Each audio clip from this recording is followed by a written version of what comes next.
غسل کے متعلق چند احتیاطیں۔ نمبر 1، اگر ناخن پر پالش یا جسم کے کسی حصے پر ایسی چیز لگی ہو جس کی وجہ سے جسم کو پانی نہ پہنچے، اگر بال برابر جگہ بھی خشک رہے تو غسل ادا نہیں ہوگا۔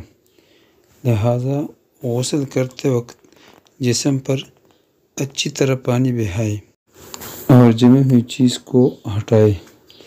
نمبر 2، غسل ایسی جگہ کیا جائے جو باپردہ ہو۔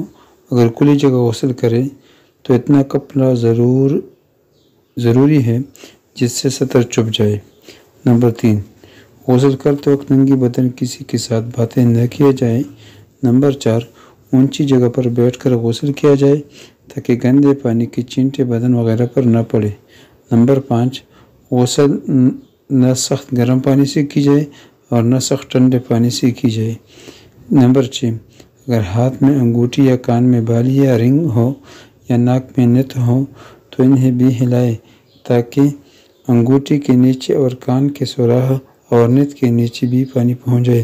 اگر پانی نہ پہنچے تو غسل نہیں ہوگا۔